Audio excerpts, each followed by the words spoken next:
Earlier in the week, the President, John Dramani Mahama, nominated the acting Chief Justice, Justice Paul Baffoe, as the country's next Chief Justice. The President has written to the Council of State seeking its advice on his choice of Justice Baffoe to lead the judiciary as substantive Chief Justice, as expected and enshrined in the constitutional provisions that the President will have to follow. Obviously, will have to go through approval and so on. But he's been acting as Chief Justice since the latter part of April till now. And now he has been nominated for the substantive Chief Justice with the wealth of experience that he comes in with. At a time that the judiciary finds itself now, and all the issues that you have outlined, Justice Paul Baffoe, the man for the job, you say? Oh, absolutely, absolutely. You know, we did this interview earlier in the week, and I said he's a man for the job because, and I'm sure Prof had earlier on made the point, I think some months ago, about seniority, right? So on the Supreme Court bench, Baffoe is the most senior. Even though Justice Amadou Tanko is senior at the bar, that's Amadou Tanko, and I think Mensa Bonsu. Yeah, they were called, yes. But in terms of the Supreme Court bench, Baffoe is far senior to them because they came, was it sometime 2018 or 19, thereabout. Yeah, but Baffoe has been on the bench from 1996 or 97. Oh. Yes. 96. Yeah, he started in the Circuit Court. Then the year 2000, Rollins appointed him to the High Court. Then 2006, Akufo brought him to Court of Appeal. Then 2008, he made it to the Supreme Court, right? So I say that because he's the senior most, it's okay that it goes to him. And then more exciting is the fact that this is a Akufo appointee to the Supreme Court. And we all know we don't want to play ostrich with it. To get to the Supreme Court, you don't write an exams. It's political connection. That's the first thing. Oh, it's competence. It's competence. I know that's taken. Do you put competence over whatever connection you talk about? So first of all, it's political connection. It's political connection. That's what competence. We are hoping that the president. I mean, every appointment that is made by politicians, you are hoping that the president is competent. Please. But the criteria is that you have to be appointed. I don't think that it will even be fair to the people. This is the process we have designed. Wait. This is not a bad commentary on the people. The process we have designed is that you have to catch the eye of the executive. That's it. So if you're talking about reform, we can reform it. But that's it. No, I'm not talking about. I'm not saying it doesn't play a role. Do you put competence or political connection over competence? So-called. Everybody is competent. So you see, the problem is that when I'm communicating, you know, we are very little. I don't know, maybe in a minute you will stop me. So I go straight for the jugular, the most important thing. Because if I go and start from competence, integrity, by the time I'm coming to the most essential one, then you say no. The perils of. So I'm going for the most important. When I finish that and you give me more time, then I can go for the constant.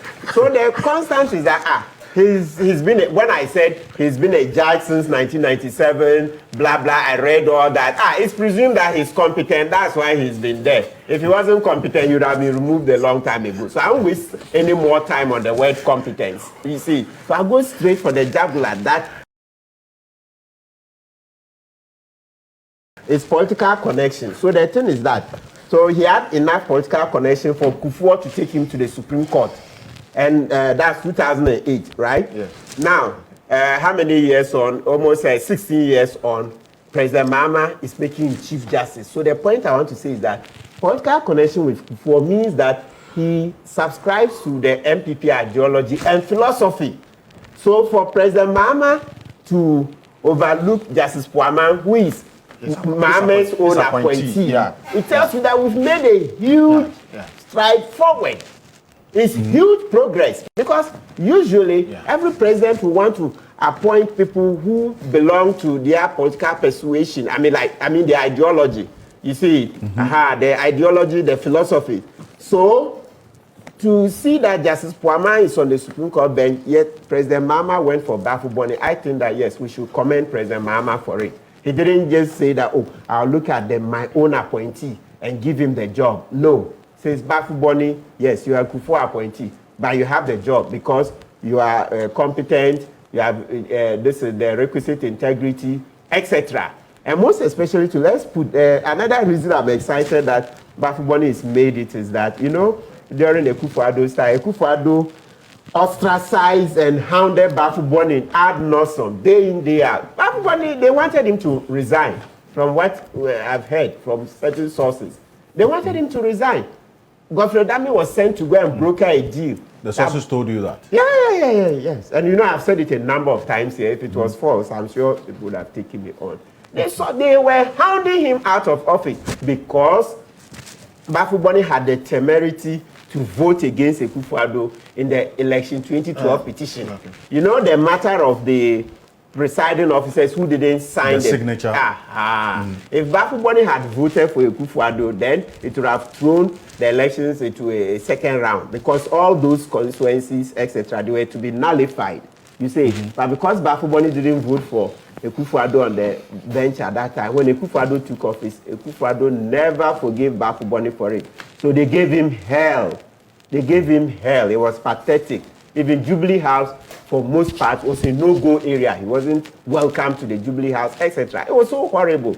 Why do you think Akufo Addo got that name, Nebuchadnezzar, etc.? Is that to say that even though seniority is a big consideration at the bench, other elements could still water down that particular consideration of seniority? Oh, absolutely. A person can appoint anybody. Anybody, just like, so let's go to Justice Tokono. At the time she was appointed, she had at least not less than 7 seniors ahead of her. I think some people say 11. But I'm just, I think I've heard 11. So Baffoe is senior to her, right? On the Supreme Court bench. Puaman, Tanku, I mean, there's Avril Johnson, Mariama, Doji, of course, they have since retired, etc. There were a lot of seniors ahead of her, but she got the nod. Okay, so it's not, you know, you won't find a straight textbook on it. It's a lot of horse trading, negotiations here and there, but key among them, usually, presidents are looking for loyalty. They want to go to bed, okay, a peace, or they sleep soundly knowing that if a case comes to the Supreme Court, they will win. You know how politicians are. They don't want to be saddled with Supreme Court losses here and there. They like to win. You see how the Domlevo case, when we sued, Kofi Betel and I, we sued on behalf of CDD, etc., ASEP, and all the One Ghana movement, etc. You see how the case delayed. It delayed because we were winning. Yes. You see, even though at a point we also contributed, there was fatigue, you know, this up and down, where at a point we also were tired, you know, you get, but bottom line, when the court, the key things are if the court wants to move, it will move. If you don't bring your issues, the court can sit there and say, look, these are the issues we've identified. We are going ahead with judgment. You remember, when you want to see the speed, Oliver and Kofi is here, you were a lawyer in the Asian, what's his full name, the pink sheet case. Yes, that they send you into their own offices one day that produce the issues and then let's adjourn for judgment. They reconstituted the court in a different room. The justices went and sat there. They summoned the lawyers. They put us in a room to rewrite and amend the LI. So the reason why pink sheets today are the main that case, and credit to my senior Sheshe for him, you know. And when the court wanted to take action, in fact, the Supreme Court chamber was under renovation or something. They moved it into a different place. They finished the case. They ordered us into a room. We sat there for hours, redid that rule, came back and adopted it. Otherwise, we wouldn't have had pink sheets. That election was going to go some other way. So if they want to do it, they will do it. Yes, so that's the point. So that's to buttress the point that when the court wants to move swiftly, they do it. But sometimes when strategic reasons... When they want to find excuses to delay too. You say, so that's the point. So with all of this, I think that the appointment is good. Baffoe is learned, from the 97, there about 96 as a circuit court judge. So it means that he's gone through, apart from the district court, meaning that he's gone through all the courts, circuit court to high court to court of appeal to Supreme Court. So hopefully that would show in his administration. And you see how earlier in the, 2 days ago, he met the Law Society of Ghana, the other umbrella group. And it's good. It's good that we're going to have a second bar association. Yeah, I welcome it. And it's good Baffoe Boni met them and told them, look, go through the law and be recognized. Because we don't want one bar association which will be hijacked by one political party. Well, the other side at the Supreme Court on this matter. No, he said they should go through. No, he's adding commentary. I said that we don't want one bar association which has been hijacked by one political party. You said. And it's being used against the other political party. So when there are two, we'll get plurality of voice. Well, I think the distinction is important. Yes, it's important so that people don't think he said it. Oh, no, it will be ridiculous. He can't say that. No, you never know. That's why the distinction is important. Okay, no, he couldn't have said that. Hey, you create trouble. You see, because Oliver and Lama Tikbebo are on the same tangent about this connection, as you call it. Are there not enough measures in place to ensure that even if you get to the apex with whatever connections you have, you are whipped in line in whatever you do, so that, like people says, what a president will not want to go to bed worrying about how the judges would so they want their lawyer friends. Are there not structures in place to check that? If you go outside of what is prescribed, you could be petitioned and removed, as we have seen, is it not? So, I mean, I'm going to speak on this from a constitutionalist point of view, and who is interested in constitutional reform. When it comes to the superior courts, High Court, Court of Appeal, Supreme Court, there's no promotion within that court structure. Every appointment is a fresh appointment. So if you're a High Court judge and you're appointed to the Court of Appeal, you have not been promoted to the Court of Appeal. You have been appointed to the Court of Appeal. So it's a different process. Now, who makes the appointment? The ultimate buck stops at the presidency. The Judicial Council can get involved and make recommendations. That's fine. But the truth is that the Supreme Court itself has recognized in GBA versus Attorney General that the ultimate decision is the president who makes it. When the president decided that he was not going to appoint Bensa Bonsu and appointed Puaman, he made that decision on his own without whatever recommendations we have given to him. So the truth is, the considerations that go into why the president will make that decision, presuming that you have met the basic constitutional qualification, that you have integrity and you have made 15 years at the bar, that decision is unimpeachable. If the president can do it for whatever reasons, he can do it as to whether or not he perceives your line of thinking and reasoning to be opposed to his political philosophy and for which reason he wants dissent on the bench, he can do that. If he thinks that, looking at how your judicial thinking is, we are more comfortable with you, he's entitled to do that. The former Supreme Court Justice Atuguba has made it clear that, but this is exactly what we want, that the president will be making a decision. So anybody who is appointed, we must presume that this is somebody that the party and the presidency is comfortable with. And we must live with that choice that we have made, or we must reform it. So that's kind of my thinking around this.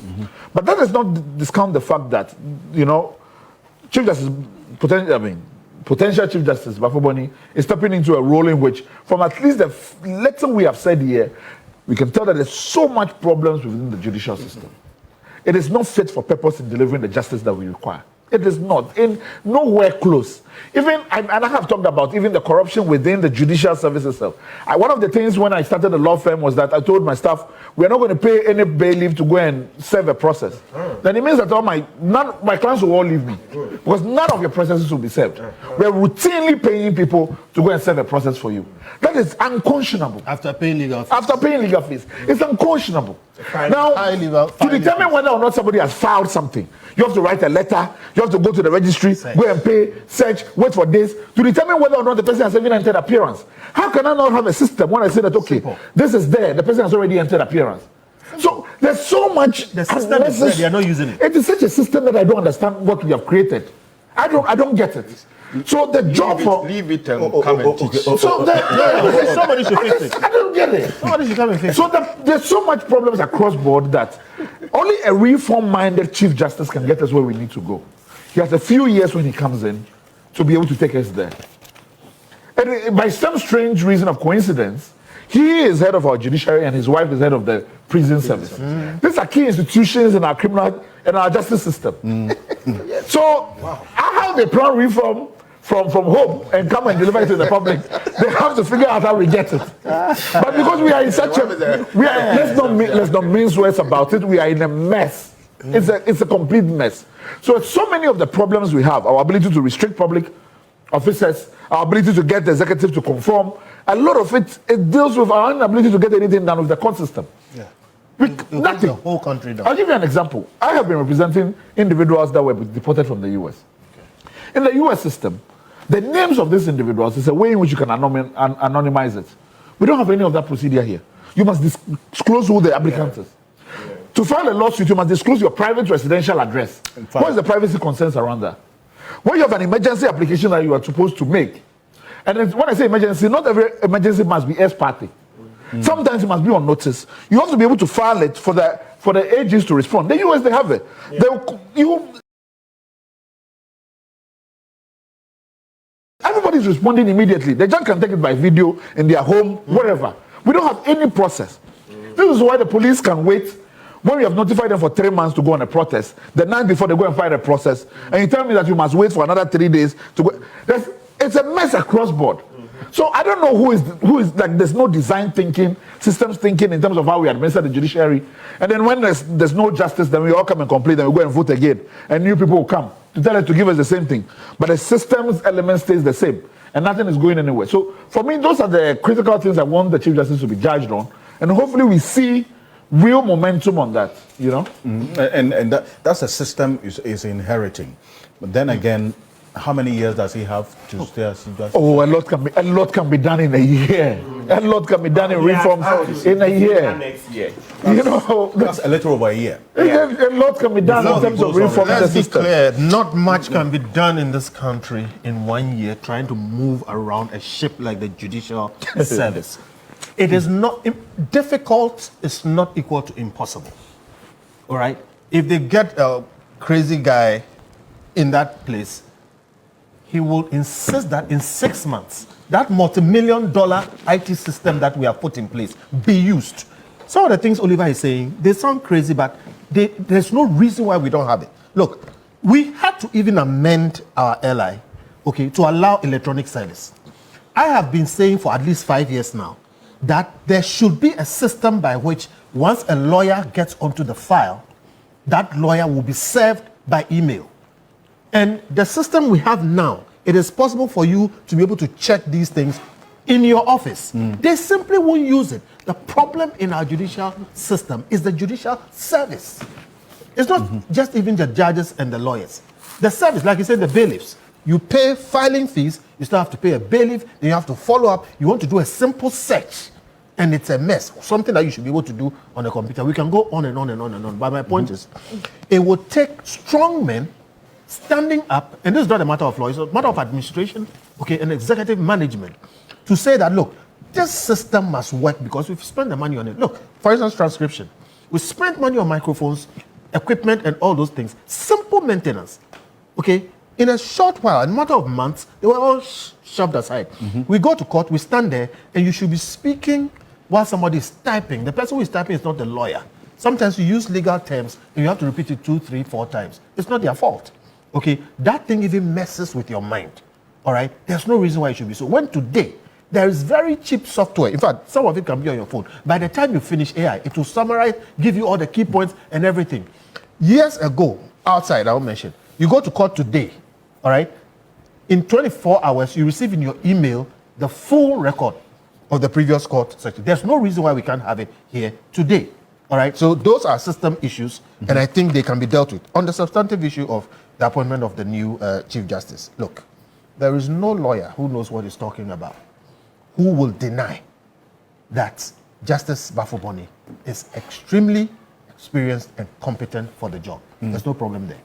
Okay, really, my only issue really is that for somebody who has paid his dues this much, his ascent to that place should be glorious. I think that there is a cloud, it's an unfair cloud around it because of the issues around CJ Tokono. Okay, and the point is, you know, we sat here and we spoke about the fact, look, the president has the power under our constitution to remove the CJ. Last week, I think Lawyer Digi sat here and said, somebody said the easiest person to remove in this republic is the Chief Justice, because they take a petition and the president likes it. We should fix those things, but that's the law. The point is, CJ Tokonu, I've seen a press statement, I think from her lawyers, saying that the procedures are not being followed. She has the right to appeal. She has the right to challenge some of the decisions. She has the right to some of the documentation. She has the right to some reports. She has the right to, certain things. Give it to me. Let me know what to do. Let me exhaust, the remedies available to me. And she's screaming and shouting from a certain place, and it looks like nobody's listening to her. It casts a shade over this Chief Justice's ascent to the table. And my view is that for a man like that, there should be no such cloud hanging over him. Why can't we just deal with the issues concerning CJ Tokonu? All right?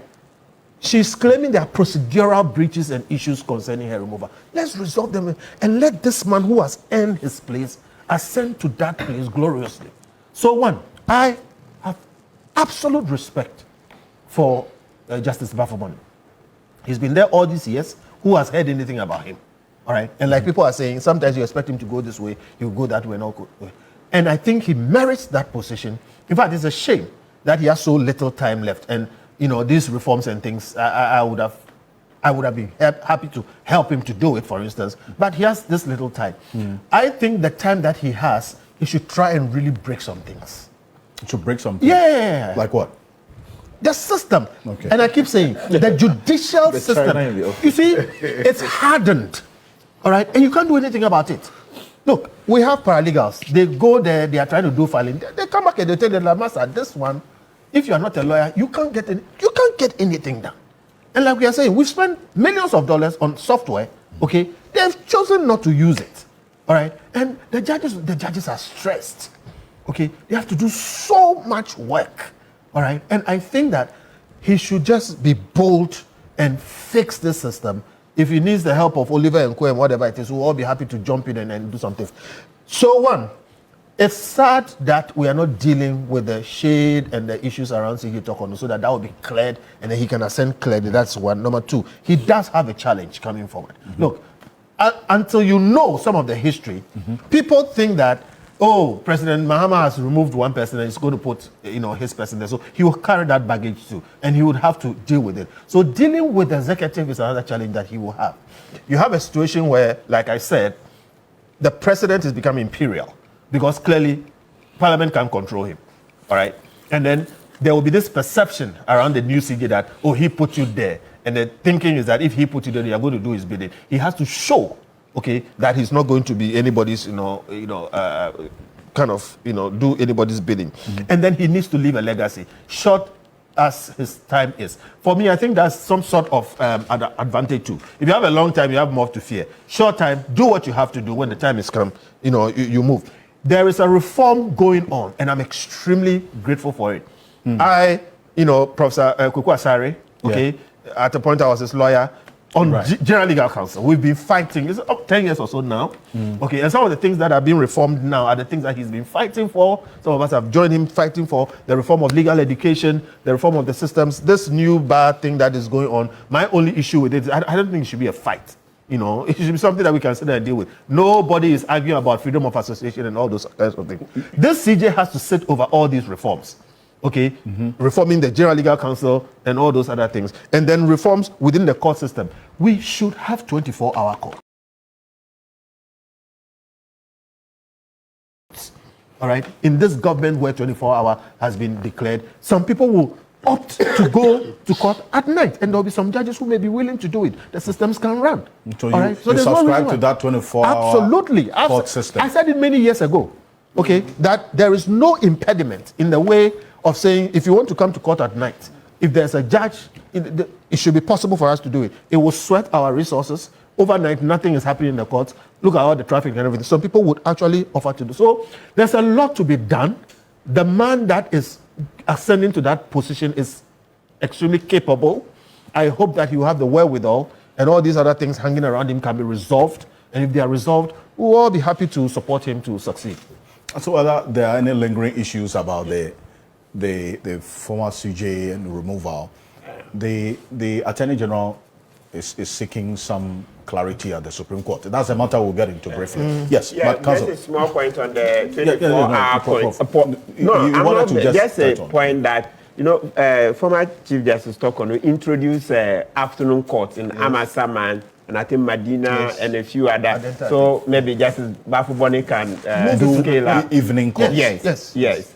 And I mentioned that we went to Singapore about 7 years ago and saw evening courts. Yes, they come 6 p.m. and they start. And so the online courts can be a feature. In the US, for instance, if you have a court case, say you can file. In fact, yesterday they filed something against Comey.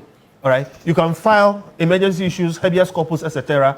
Court can be conducted over the phone. All right, with the necessary protocols in place and that kind of thing. The technology is there. So these reforms are necessary in order to move the backlog and speed the systems. Then oral can really get some traction. One last question before Professor Agyapong comes in. Professor Agyapong, some lawyers say I should ask you that in the university, don't you go on vacation? This vacation matter is not long vacation. We all do. When we go on vacation, no, please. You go on vacation. You don't go on vacation. You go on vacation and then you are teaching other distance learning. You are teaching. You mark till the semester opens again. Okay, so definitely with divergent views on this, certainly. But you see, it's one thing having the Prof, and it's to you, the systems, the technology in place, and another having the people use it. Because if what judicial service Mr. Bento is saying is anything to go by, it's not as if we don't have the structures in place. Some of them we do. But it's just a deliberate decision not to use them. It appears, you see, from gleaning from what they are saying, it appears that if the system works well, some people will be out of job. Yes. If the system works well, some Goro boys people would not be able to get what. Yes. And so then deliberately let's ensure that the delays are still on. You still have people resorting to some tactics just to be able to ensure that they will be able to continue to milk the system, benefit from the inefficiencies within the system. And I think that it is unfair, it is bad, and if we are minded as a nation, we should begin to interrogate some of these things beyond what we are discussing here.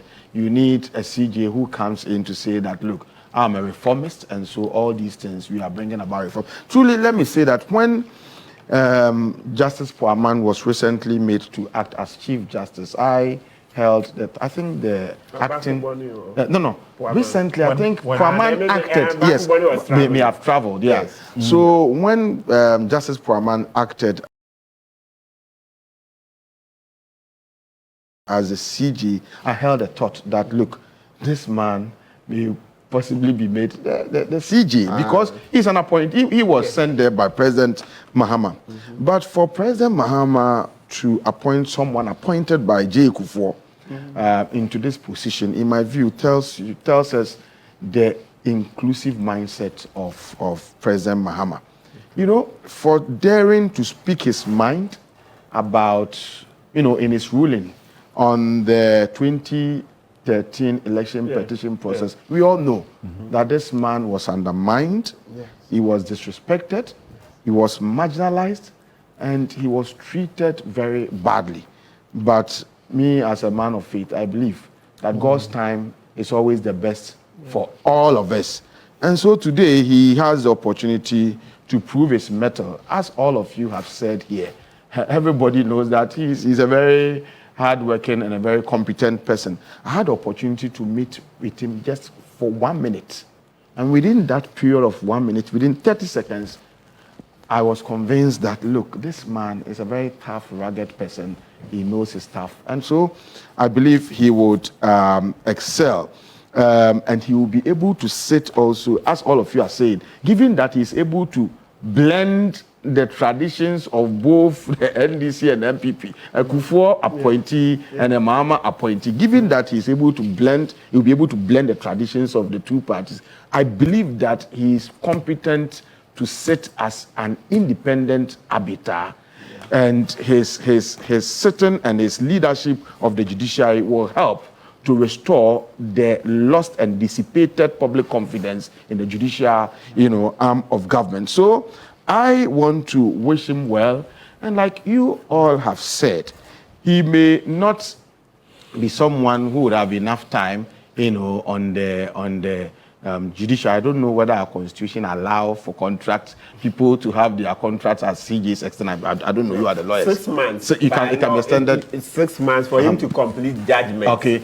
But the point is that if he really wants to fix things, 3 months, he would send a signal. The next 3 months, things will be done in a manner that will show palpable impact.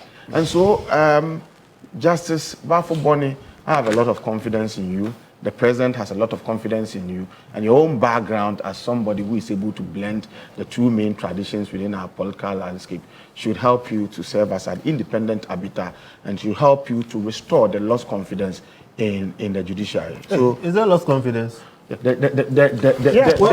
lost it. We have not lost confidence. No, I have lost it. No, for me, I have still practicing the court. I have no choice. There are surveys, you see, there are surveys and there are data that show that the public confidence in the judiciary, it's low, fast dissipated. And it is important that we get a reformist to agreed, but we should be very careful. He himself has said that he has a close relationship with most of the judges, at the Supreme Court. And so I want to hope that you will be able to also tap into their support. You don't want a situation where we see a Chief Justice who is seen as, an NDC appointee or MPP appointee, and others may be behind the scenes sabotaging. He himself has said that given the relationship that he has with all of them, he is able to bring all of them to assist in his drive to also make his mark before he exits. So I can only wish him well.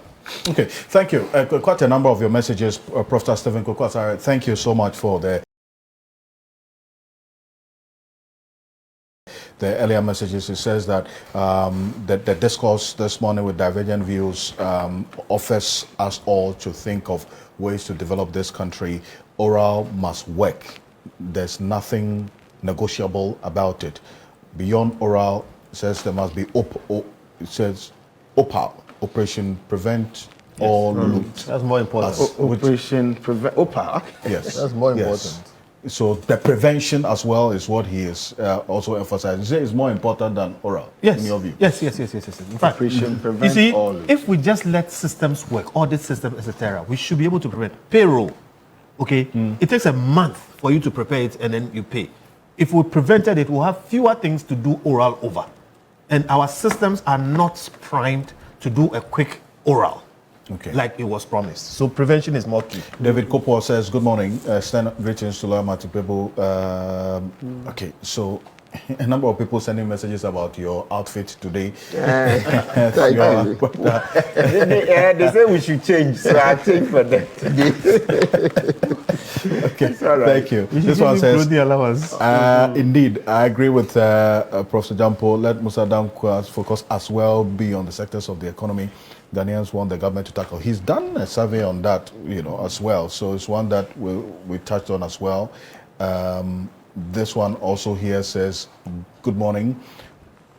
Please, is Kofi Bento saying that, for instance, in the matter of Ken Ofori Atta that we have not had any updates on, is one that we cannot, I think there's an omission, we cannot do as a country in terms of ensuring that we bring finality to this matter? I am Justice the only one cannot saying we be should delayed. bring finality to it. Justice cannot be delayed in this manner. I am the only one in this country saying we should bring finality to it. I said there's no reason why we haven't proceeded to prosecute in absentia. Yes. And everybody is saying that we should wait and go and bring it. No. I also, before you started coming here, that's the same thing I've been saying here, that we can do. I was crucified for a long time because I said that, look, no lawyer will tell him to come. Go ahead and do the work. What's the state of affairs? I mean, so the question is, the people in charge, what are they doing? You see? You don't need to have his body here before you can proceed. And if you have his body here, he can refuse to talk. Yes. And I'm he saying himself has even said he will cooperate from the US. So why are you sitting now? OSP should take that offer. And for this, I was insulted for months. OSP take that offer to talk to Ofori Atta whilst he's in the US. The US authorities can take his statements for you, the proceed statement, the charge statement, etc. Then you go to court. If it doesn't come, so that we can quickly, hopefully after conviction, then we can take the assets. Then we can also reach out to the U.S. authorities to take his money over there for us. Oh, what's your take on this, man? It's our money. And let me add this one quickly. Yes, please. Okay. The Africa Force affiliate. Yeah, the one I said, the other contract that Sisidiyadapa signed with involving the AG, and they paid over 40 million euros, etc. Yeah, the police are on it. They arrested Force affiliates, and now investigations are ongoing. Okay. So hopefully that's an important update at least. What we didn't have. Yes, Oliver, just a quick one on this. I mean, for me, it's silly that the entire prosecutorial, our ability to prosecute an individual becomes blocked because the person is no longer in the jurisdiction. The laws I'm talking about from the perspective of the institutionally, how the institution is proceeding on this with the understanding. Because what the danger we are creating is that every other person I know in this country has a 5 years visa to the US. Yes. Then it means that we just go and sit somewhere and wait out the kind of politics we do, and then wait that government changes. So you agree with me? I agree with you that there should be. Yeah, I believe that. Yes. Because I also said from the beginning that legally, I was crucified for this. There's no reason why an individual has to come before you. Anytime I have taken anybody to the police, all I ask them to write is that if I have anything to say, I'll say it in court. I don't aid your investigative process in any way. Educate some of us. What will be the benefit of finding somebody guilty and the person is not here?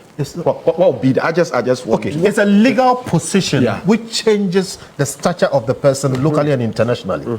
If a person is working and has not been convicted and found guilty, they have rights which you cannot deal with. So for instance, if you even want to extradite somebody, presently, you're going to extradite somebody in the name of a suspect that you want to question. You have no constitutional right to question anybody, and you have no right to compel anybody to be participating in their own prosecution.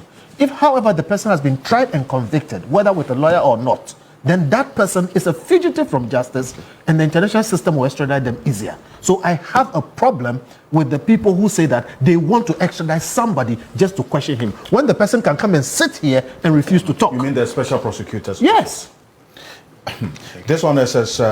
he was making a point also. No, I mean, the point is made that for me, I'm perhaps focusing on more the systemic risk that we are creating. We're taking a particular approach on this and saying that the person ought to be brought back. Because then... it disables us ultimately from dealing with so many individuals who, and the same thing happened with the lady Gyamfi, with the NS, the National Service person, that she ultimately decided to come back to Ghana. At some point she was not in the jurisdiction at all. So then what? That's what we need to be reflecting on. With the ease of international travel now, we block our ability to be able to move forward. That, for me, is not a reasonable response to the issue. Seta Blosso says, we want to play good morning. Gallery. The stakes will be very high in the choice of a presidential candidate for any political party. Whilst youthfulness by the poll tracker will be important, integrity will be a critical factor. Those who cleared Ken Ofori Atta on the appointments committee for ministerial appointment, despite being unfit in the face of available incontrovertible evidence, will have a lot of explanation to do. Why you says, thank you very much for your message. This one also here says, President John Mahama, its rating is falling because the Attorney General's pace of prosecuting the former government appointees is very slow. This one also here, my view, as much as galamsey is an existential threat to humanity, the government should come out with a procedural measure to curb the menace.